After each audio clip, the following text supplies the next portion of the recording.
Good evening and welcome to the finals of Grand Prix Atlantic City. I'm Brian David Marshall. I'm joined by Marshall Sutcliffe, and we are watching Christian Calcano, Grand Prix champion, versus Alexander Hayne, the Grand Prix and Pro Tour champion. And we are underway with a lightning berserker. Yeah, to sort of set the stage here, this draft is a little bit weird at the table. There's a lot of kind of junky decks to come out of it. Alex is actually one of them. He's got a low curve aggressive deck that's capable of applying pressure, but it doesn't have a lot of the premium cards that you kind of hope for in this format. He really likes these decks in this format. Yeah, it's not even necessarily a bad deck. It just isn't one of those decks that has a lot of all-stars on it. If you look at the other side of the table, Christian Calcano's white-black, and he's actually got what you would consider like a solid deck here. And look at Calcano with the perfect card, Arishan Cleric. Wow, that is nice. Main deck Arishan Cleric is not something that you love. It's okay in the format, but it's doing great work here. It's funny, he has a Mastery of the Unseen in his deck, and sometimes you really just are looking for cheap creatures. Can't agree more. That you want to flip up, you want to be able to pay like a Typhoid Rat. And just to hold the fort to give you time to build up the mana. Yeah. And the fort looks like it's being held pretty well here. One card that Alex is playing, and we might get a chance to see here, and it is Abzan Runemark ×2. Huh. And we've seen him fire that off on the rock and just sort of start bashing. Now, it's a risky play. It's a high variance play, as we say, meaning that it's either going to do really good in winning the game, or it could put a big dent in your... Are we going to see it right here? It's very possible. No. He's not going to take the risk here. So, Ultimate Price, Reach of Shadows, Merciless Executioner, Hidden Dragon Slayer, just some of the removal spells lurking about in Calcano's deck. He's also got a pair of Silmgar Butchers in his main deck here, too. That can get the job done.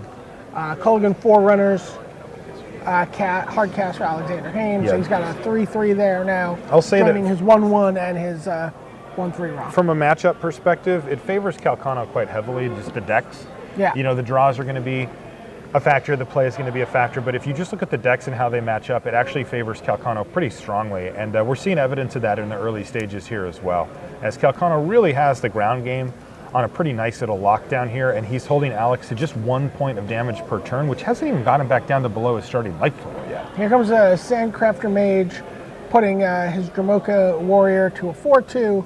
Now he's going to send that in. He's like, I'll happily eat your your Culligan Forerunners. Yeah, he'll trade for that. I'll trade here. And Alexander Hayne takes it. Yeah, come at me, bro.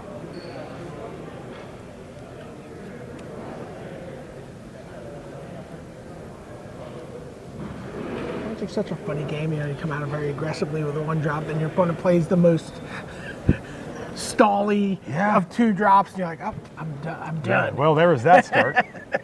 Maybe I'll get you down to 20 in 2 more turns. Yeah, that's the argument against cards like Lightning Berserker, and you played out there on turn 1, is that almost any 2-drop will block and trade for it. Sure. That's pretty consistent. Even one like Arishan Cleric, which is just kind of a mediocre, 2, it does a good job against it. And Alex still just chipping away in the air. Oh boy. Speaking of getting chippy. Yeah, he went pretty deep. He plays did. An Aven Skirmisher and a Morph, but you know what? He now has a 5/3 there, 5/3 Trampler in the Culligan Forerunners.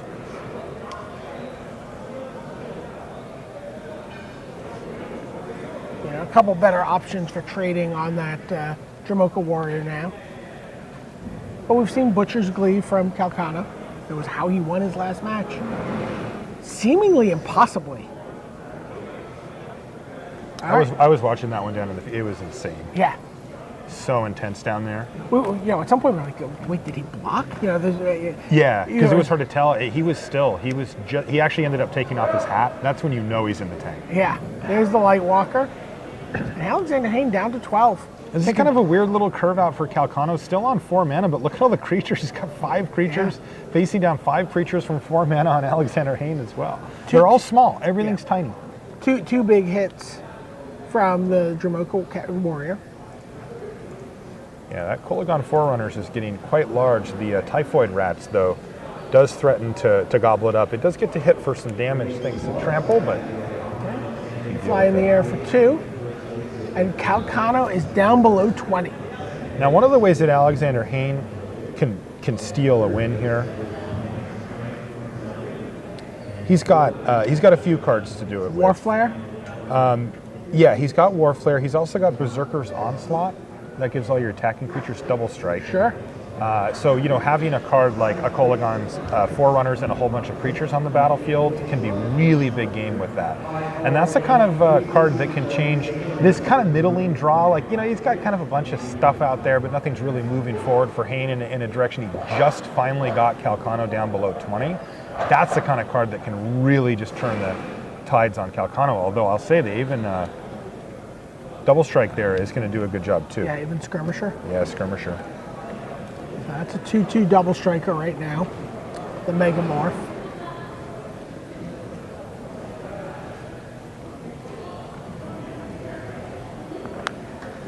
Calcano sitting on a pair of Butchers. Yeah, that one's the Sunstriker right on the bottom. Oh, the Sunstriker, I'm sorry, yes. Yeah, he's got both. Oh yeah, the Skirmisher's up there, yeah. All Avens all the time here Yeah. for Alex Hayne.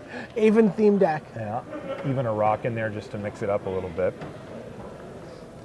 He does have 6 power now in the air though, effectively. Yeah. And the Sunstriker is going to become an issue pretty quickly. Yeah, that hits for 4. And so he's taking 6, he falls to 13. Alexander Hayne climbs to 13 himself there. Calcano's still not able to get above 4 mana here. Yeah, doesn't have any tricks in hand. Real tricks. He's got 2 Silumgar Butcher. He'd love to see a land and start casting that kind of spell here. He can take down the Sunstriker. Take down the Sunstriker and then just attacks with everyone.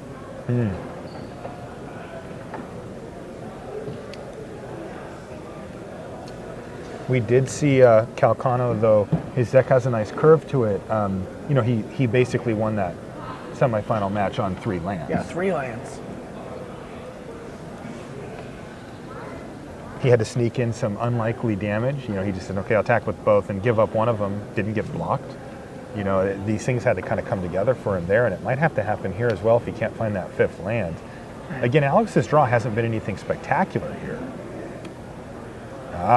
Hidden Dragon Slayer as Hidden Dragon Slayers, wow. The Forerunners, and that's a nice one because that's a threat that could come down the line, but it doesn't solve his immediate problem. Well, it is a lifelinker though. So. It is, and it leaves Alex with just the Lightning Berserker.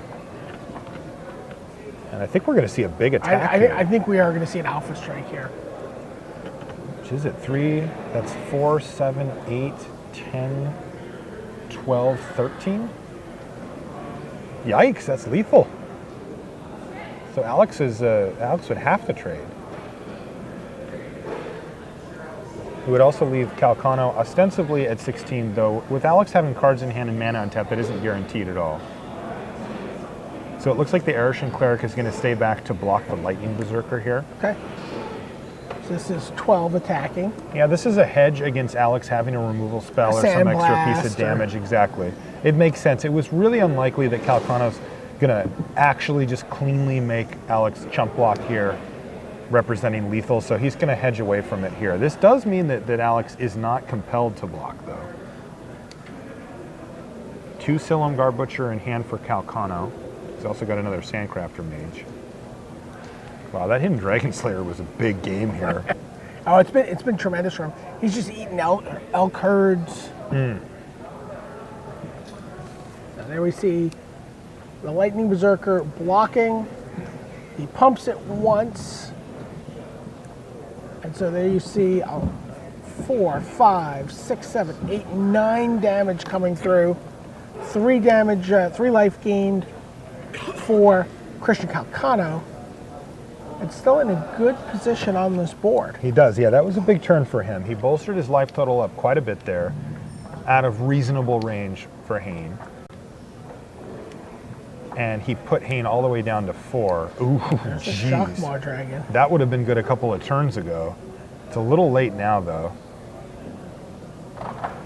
It still kills a couple things if it attacks. Yeah, it might. Let's see if Calcano, he has finally found a land here. And can he push through enough damage? If he plays Silumgar Butcher, sacrifices it to itself, kills the Sunstriker, that leaves Alex Hayne with 3 blockers, facing 1, 2, 3, 4, 5 attackers, but that means that Alex could still get away with just taking 2 damage there and not dying. Now, another option that Calcano has is to get a little feisty here and hope that the dragon blocks, and then you can use it to finish it off. That happens sometimes, too. He really wants to get rid of that double striker, though. Yeah, that's the more conservative play for sure.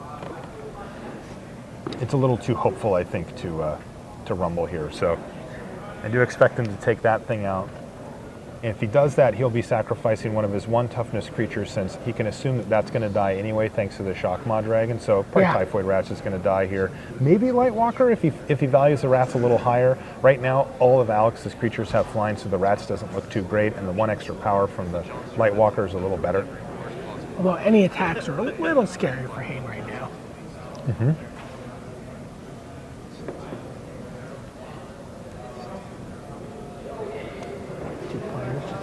Hands in hand, thinking. Yeah, it's been a long weekend, right? Oh, yeah. And these guys are kind of hanging on to their focus and their concentration, and of course this comes at the most important time of the whole weekend for them, the finals. Almost 9:30 here on the East Coast. Is it really? Yeah. No wonder I'm hungry for dinner. All right. Yeah. And so he sacrifices the Lightwalker and takes down the Sunstriker. Right, so the Rat can attack profitably into all of these creatures. So even though it has 1 less power, it's actually just a better attacker in this position. Right. And this is, well, it's technically a lethal attack here with that Dromical Warrior, but Alex has plenty of blocking options, so it won't actually kill him. But the Rat is interesting here. Alex doesn't really want to trade any of these creatures for it, but he might be forced to, throw the Skirmisher in front or something like that. Well, if he has to trade Shockmaw. Right, see, this is why, is that there's no good blocks where, like, if he double blocks the Warrior like this, then he's going to have to take the 1 for the Rat or trade his Shockmaw Dragon for it. Which he goes 2 for 1 on the Dromoka Warrior. Mm-hmm. Which is a 2 for 1, by the way, in Calcano's favor here. And it also knocks Alex down to 3, leaving him with just the Shockmaw Dragon. Yeah, that was huge. Calcano's really crafted this board beautififully. Dragon in, that's going to take out the Rat. Fascinating. That's pretty aggressive from Hayne. What does Hayne have here? Channel Harm? I don't think he's playing that. Nothing. Nothing. Stone, nothing. Block with my face. All right, Christian Calcano up 1 game to nothing on Alexander Hayne. White-black, kind of janky creatures with some good removal versus the red-white, very janky, very janky deck from Alexander Hayne. But again,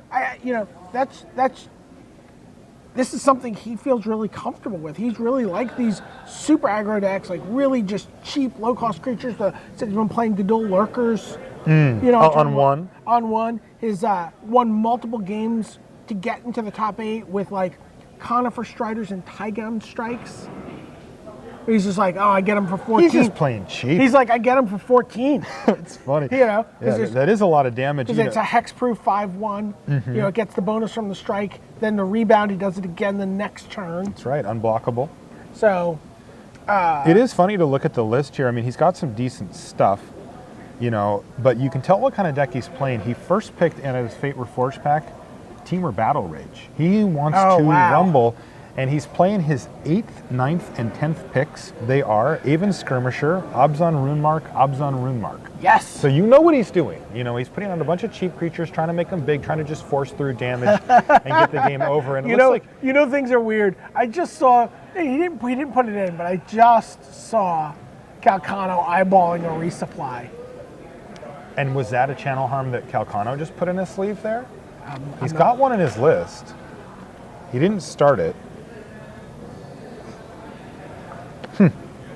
Yeah, we'll see. That could be interesting as well. So I'm eyeballing the game life.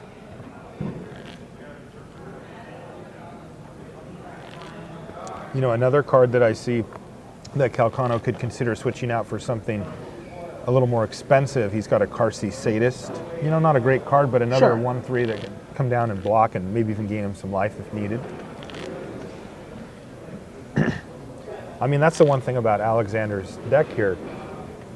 It's obvious, right? I mean, it's telling you right in your face exactly what it's trying to do, and there are cards that are quite good against that are often found in the sideboard. That Arishan Cleric, if it wasn't main, would be coming in here for sure. That Arishan Cleric was phenomenal. Yeah, it was. It was absolutely fantastic. It really was. And Hidden Dragon Slayer has been doing hard work Yeah. for Christian Calcano. That was the first pick for him. First pick in the second pack. That's right. His first pick in the first pack, ultimate price. Yeah, great first pick. Where is that? That's the second or top uncommon? Like what I think it's probably just the best uncommon. best uncommon. Yeah. Better than Rakshasa Gravecaller. Yeah, it's better like than- right in that realm. Yeah. I mean, whatever, we can fight about it, but it's just right there. Better than an Ukid Cobra. Yeah, it's For definitely sure. better than that. Definitely better Yeah, than it's that. definitely better than that. Rakshasa Gravecaller, we could have a good fight. But let's talk about, Calcano's later picks here. Where he gets past a third pick, Mastery of the Unseen in Pack 3. Fate Reforged is so much more fun when that happens. Yeah, I agree. All right, we're underway here in Game 2. Planes on each side. I think I see the enchantment we were just talking about in Calcano's hand. There it is, Bang. Mastery of the Unseen. That's going to be huge. Smoldering Efreet from Alexander Hayne. I love this opening. This is going to be such an exciting game because the deal is there's going to be a tipping point with Master of the Unseen. Once Calcano can start activating it and gain like even just one hit of life off of it, the game will probably fall out of reach for Hayne. But Hayne is going to put huge pressure on Calcano here in the early stages and try to just knock him out of the game before Master of the Unseen becomes a factor at all. 3/3 Sandcrafter Mage, perfect card right there. That is bolsters lovely. itself, says it's going to hold the ground. That is lovely. If you want to get past it, you're going to need to use a trick or a removal spell. Oh, I'll bathe it in Dragonfire. And here we go. Alexander Hayne's got the pedal of the metal. Yeah, I will honor your Sandcrafter Mage with fire. Yeah, and this is how this is going to go. About two more turns. This turn and the next one. All right, but we're at I've got a blocker. Apparently Calcano doesn't have black mana, but not super relevant here. And this is a big test. If Alexander attacks, it means he's got something and can get through the manifest. If he doesn't, that could have been the pendulum starting to swing back towards Calcano. Does he have a Misthoof Kieran? Calcano? I mean, Hayne? Hayne does, yes. Yeah, that's what it looked like right there. Yeah, you got it. And that's what he does. He decides just to make a Misthoof Kieran. He's like, I don't need to Yeah, that's a big problem. get my Smoldering Efreet into the red zone here. Right, and here is the first of what could be many manifests, but that Obviously a swamp. that is exactly how that card works. We didn't see it, right? But We didn't see it, but it's obviously a swamp. 99%er.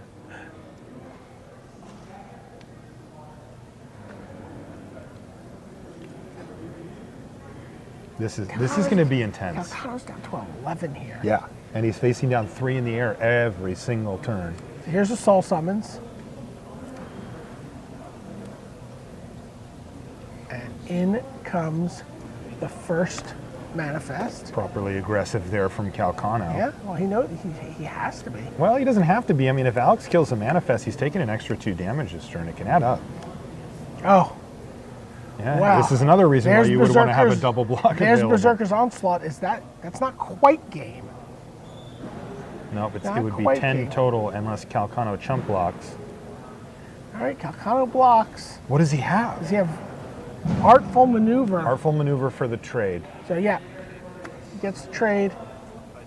Still, this is going to be a major. It's a plains. He needs to find. It was a land. We knew that. He needs to find a way to kill that Misthoof Kieran pronto. If he can, then he's got a chance. If he doesn't, he's dead in the air. So this is pretty much it right here. He needed a swamp. He doesn't have it. Wow. Unreal. Yeah, and Berserker's Onslaught is one of the premium cards in this draft format. Yeah, you have to put it in the right deck, and that's what Alex did. Yeah, well, it's like, was it his first pick overall of the draft? No, it wasn't. It was his second. He took Flatten. Wow. Got past the Berserker's Onslaught. Yeah. And said, all right, good enough for me. Pretty nice. Yeah, it's really good. It's good in the right spot. Obviously, if you find yourself behind, it's not very good. But Alexander Hayne has built this deck specifically so that he doesn't find himself behind.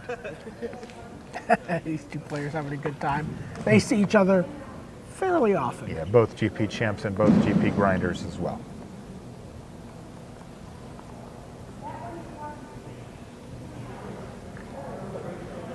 We saw Calcano had a Mind Rot in his hand. That game, takes out a pressure point and brings in that looks like Ob's on advantage. No, I don't think it was Ob's advantage. It's the other one. Fate Forgotten. Fate Forgotten. Yeah. Okay. Looks like that's what he had. I mean, I think if he had an Obzon advantage, he would have brought it in. Pretty good with the Obzon rune marks as well. Yeah, might be able to get a little extra there. You know, I wonder if he actually just would prefer to have the Fave Forgotten because, you know, I don't know if he knows it, but Alex is running those pair of Obzon Yeah, rune that's what I marks. was just saying. Oh, that's what you mean? Yeah. It's like sometimes you need to target their Berserker's Onslaught or whatever.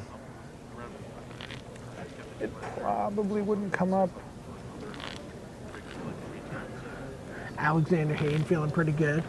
One with my rare, yeah! I drew my rare again. Yeah, Alex, his deck is very well set up to beat a turn 2 Master of the Unseen. You know, Master of the Unseen is a slow card. Yeah. It's very powerful. It dominates the late game, but it's very slow. Yeah, I mean, just and really, you need like Calcano needs to get to like turn 6 and be able to flip up 1 or 2 guys along the way. And if he does, then the game's basically over. Now, I will say though that Alex, you know, in his Berserker's Onslaught, can overcome the life gain pretty easily. Even if Calcano gains 3 or 6, you know, if he has a card that powerful, it can deal so much damage. Calcano was close though. Look, if he would have killed the flyer there, then Alex has no creatures in a Berserker's Onslaught and he would have stabilized. Right, if he just draws his ultimate price there. Yeah, well, or a swamp. Might have had the ultimate price. Okay, we're underway. Both players keep 7 cards. Swamp from Calcano. Mountain, nothing from Alexander Hayne. This is ridiculous. Yeah, ridiculous as if he misses his 2. Soul summons for Calcano. We'll run over to the feature match here and tell him to start over if he misses his 2. He misses his 2. No 2-drop from Maybe he's got a Alexander twin Hayne. bolt. There's a Sandcrafter Mage. Get in for 3 with my Manifest. Doesn't look like he's got a twin bolt. Wow, this is a great curve for Calcano because Alexander Hayne's deck does not play defense well, and he's discarding. Obzon Rune Mark goes to the bin. This could be over fast, BDM. This is going to be over Is fast. Calcano going to be a 2-time GP champ? He's holding Harsh Sustenance in his hand as well. There's an Arishan Cleric. Are you serious? Yes. And he's even got a Typhoid Rats here too? Yeah, that's 4 creatures. He could kill him next turn, right? He can kill Alexander Hayne next turn. 3, 4, 5, 6, 7, 8, 9, 10, 11. Actually, he needs a creature to do it. And this is going to be over quick. A shame for Alex Hayne. This is a tough way to go out here. All right, everybody comes in. So it's 3, 5, 6, 7. That's going to drop him Goes down to to 5. 5. He can't quite finish him here, but this is all but over. And there's the hand. Christian Calcano wins the Grand Prix, defends the home turf against Alexander Hayne. Holy cow, that's exciting.